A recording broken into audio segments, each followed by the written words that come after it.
Encounters with Jesus. Number 1. Miracle Baby.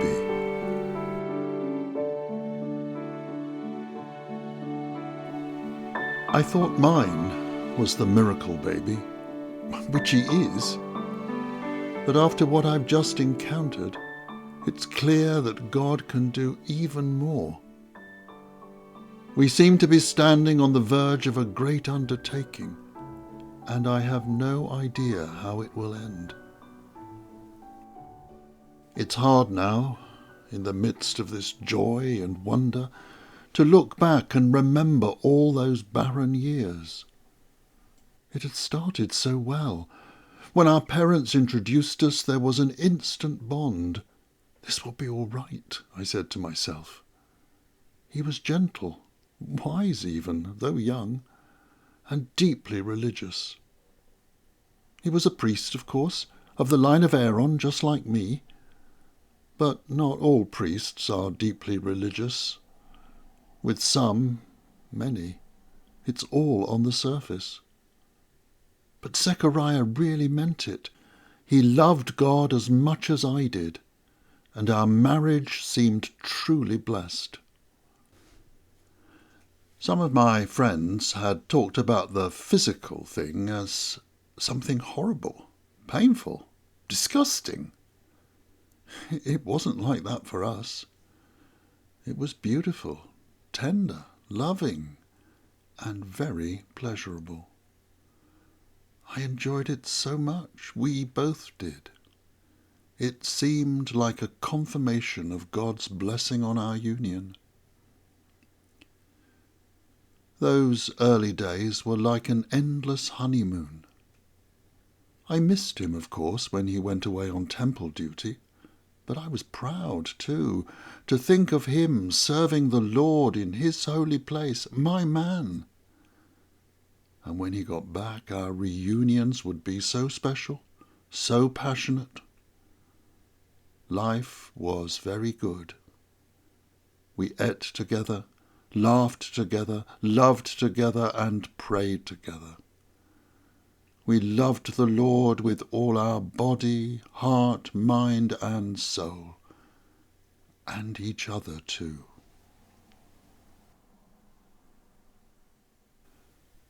But gradually, a little cloud began to overshadow us. One by one, my friends became pregnant.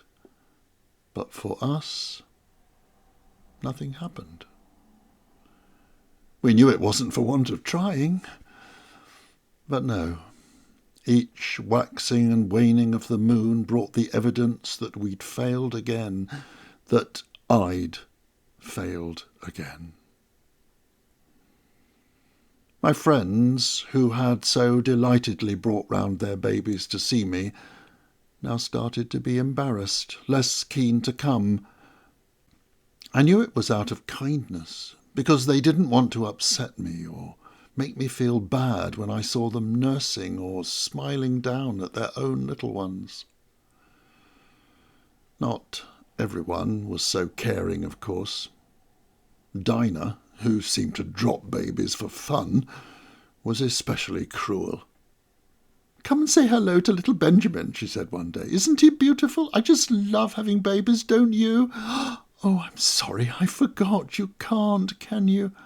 What a shame. You want to watch out that your husband doesn't start looking elsewhere." That hurt. Really hurt. But what hurt most is that Zechariah never complained and never looked elsewhere. I knew his pain and humiliation, the man with the barren wife. But he never blamed me or reproached me, not once. But I did. "Why, O Lord?" I would pray over and over. "What have I done that is so wrong? I truly do not know what it is, but I am truly sorry for it anyway. Please forgive me. Please show me your favour again. Lord, I love you. Please love me again. So the years rolled on. Life was still good. The Lord was still good. Zek and I still loved each other deeply, much more than any of our married friends seemed to. In so many ways we were so blessed, and my barrenness became accepted. There were compensations. No sleepless nights, more time for ourselves and for the Lord. No troubles with difficult children as they grew up. And there were babies and children, nephews and nieces and cousins. Some I became very close to, like a second mother, but never the first mother, never the real mother. Young Mary was one of those. I'd known her since she was a baby. I'd been with her mother when she was born. A bond grew up between us. She would come and visit whenever she could, and I loved her perhaps more than any of the others. So, really, there was nothing to complain about, and I tried not to. Yet every night as I lay in bed, every morning as I got up, I found myself praying the same prayer. Please, Lord, please. No need for any more words than that. I knew what I meant. He knew what I meant. And always I prayed with that sickening, dull ache welling up within me, and as the years went on, a growing sense of certainty that this, the most fervent and heartfelt of all my prayers, was the one prayer that would never be answered. The love and affection between Zek and me deepened and grew. We were just as close after 40 years of marriage as we'd been in those hopeful days of our beginning. Not in the same way, of course. More mature, more measured in some ways. We were the closest of friends, something very rare and precious compared to the other couples we knew. One thing did change, though. They say that physical desire subsides as you grow older, and perhaps it does. But there was more to it for us. I suppose that as we came to accept the situation, there seemed little point in physical intimacy. We still were from time to time, but purely for the closeness of being together, not with any hopes of a miracle. Eventually the day came when the moon ceased to be the mistress of my body, and any lingering hope was gone. Any sensible woman would have stopped praying the daily prayer then. No point in praying, "Oh Lord, please," any more. But I didn't. Instead, I prayed it all the more. "Oh Lord, please, I know that you can still do this.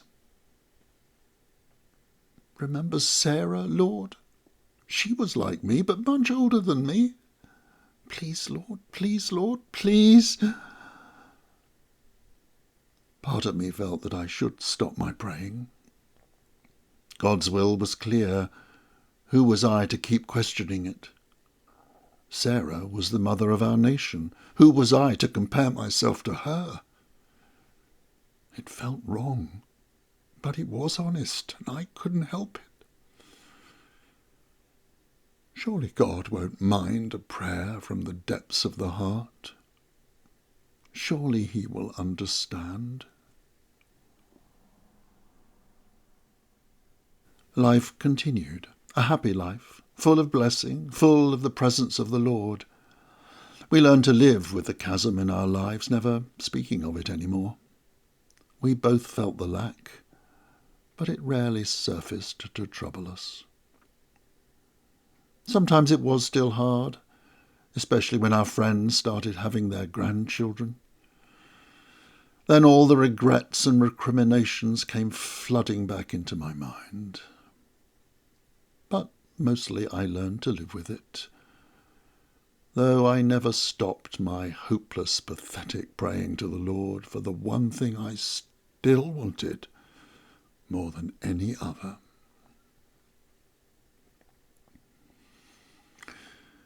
There was no hint that anything was to be different when Zek went off to the temple as usual. I look back on it and try to persuade myself that somehow I knew. But the truth is, I had no idea at all. Zek went off when his division's turn came, and for me it was a time like any other. I missed him, and I was proud of him, not as fiercely as all those years ago when we were young, but the feelings were still there. So when Jacob comes back from Jerusalem with tales of wonder, I am shocked and scared.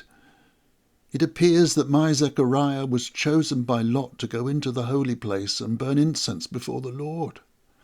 What a joy this should have been!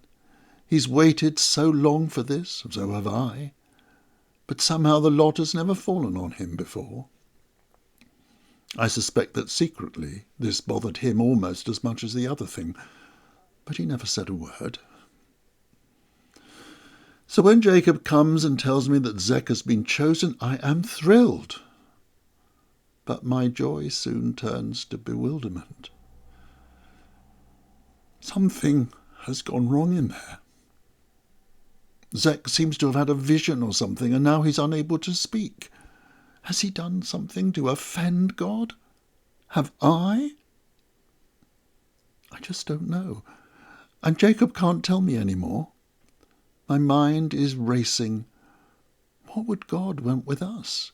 Why would he choose Zek and then reject him like this? Is it because of my stupid prayers and longings? Oh, Lord, please forgive me. I promise that I will try to be obedient and accept your will. I won't pray any more for what I can't have.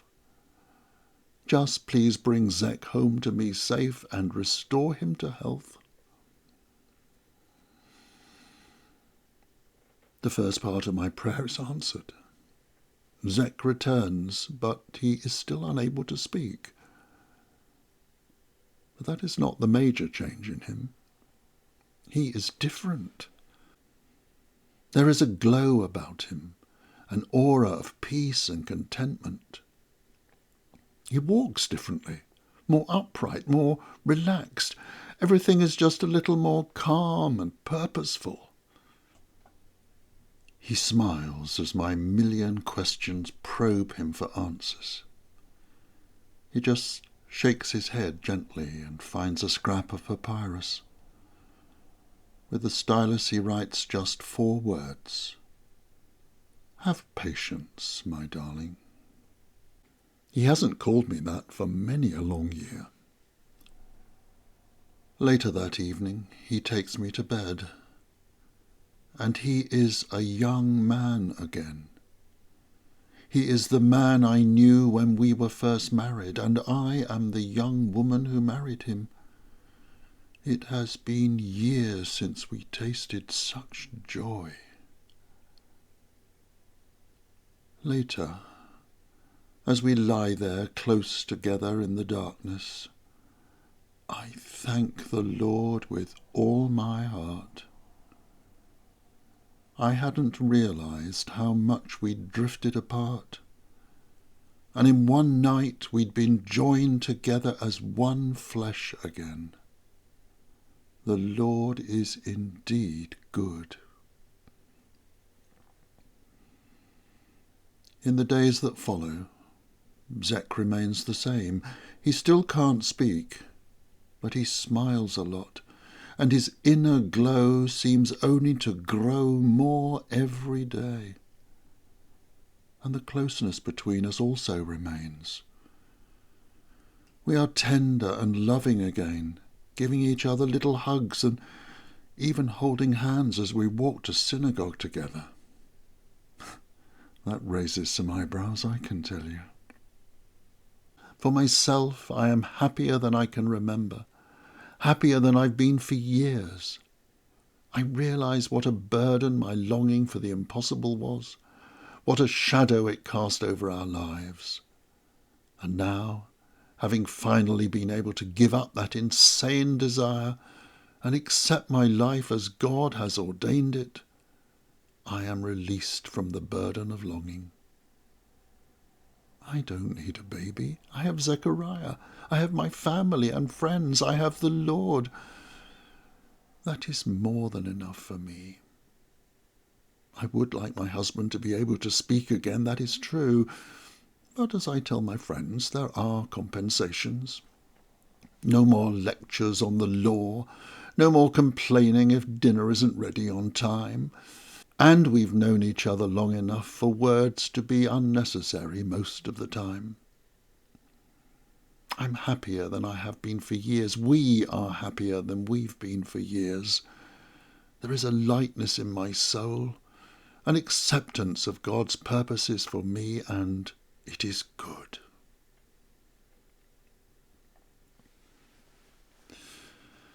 The days turn into weeks, and still Zek cannot speak.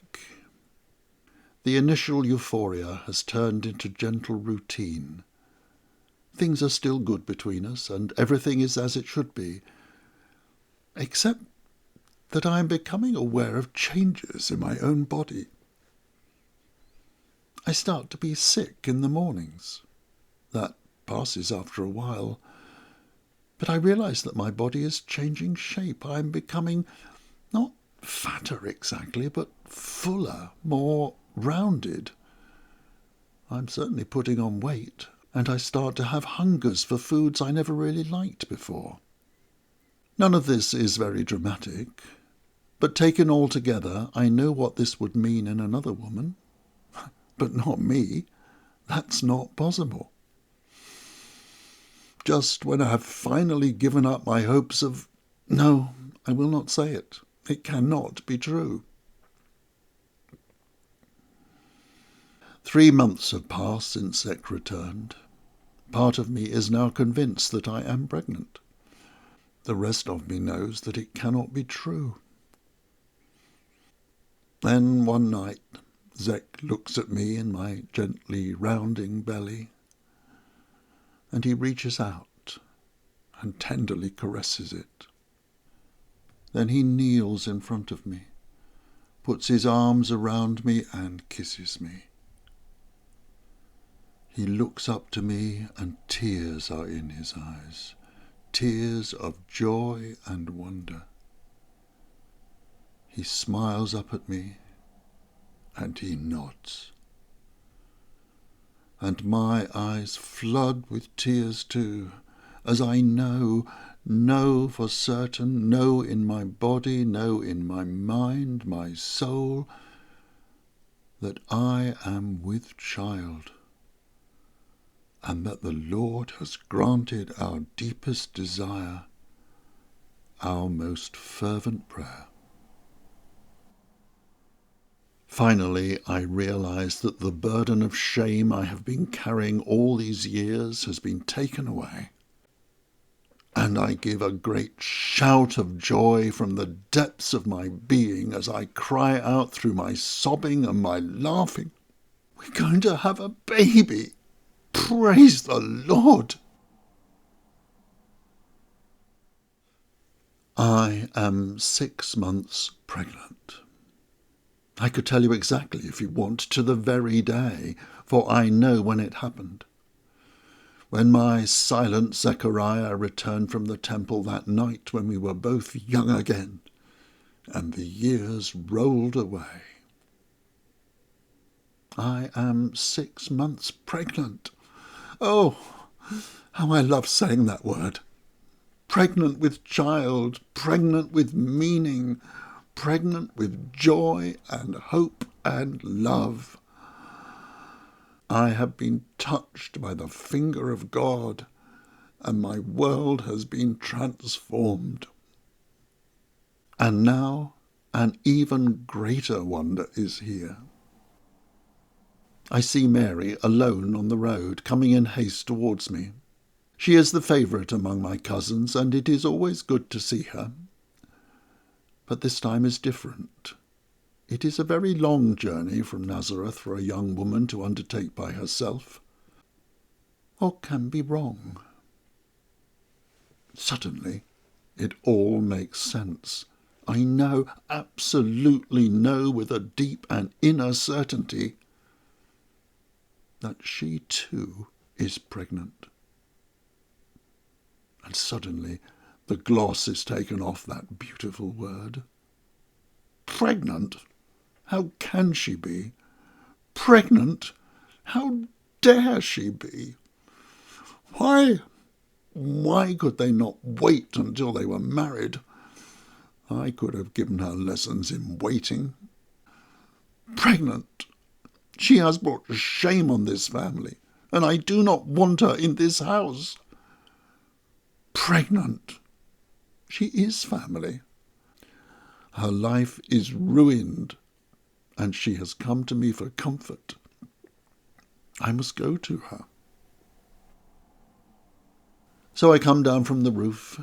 She comes up the road, and we meet at the porch of the house.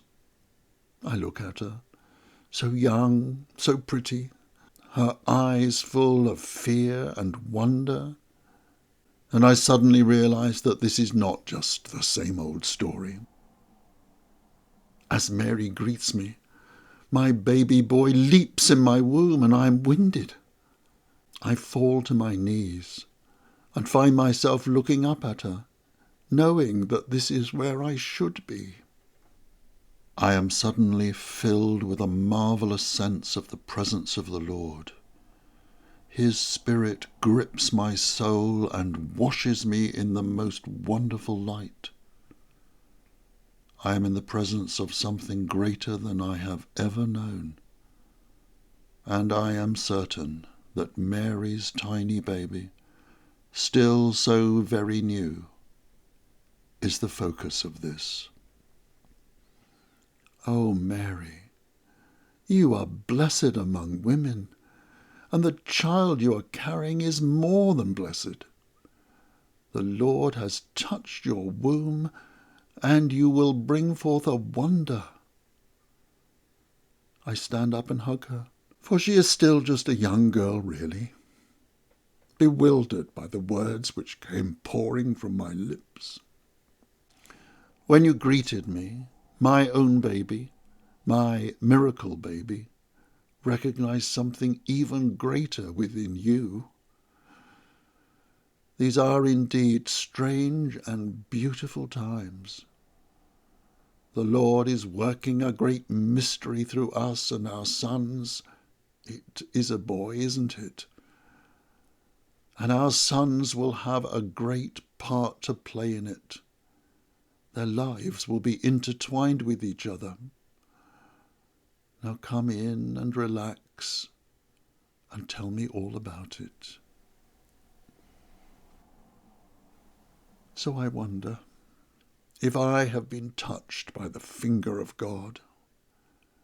Has she been embraced by the arms of God? If my babe is a miracle, what is hers? More than a miracle, a divine mystery. The world is about to change, and things will never be the same again.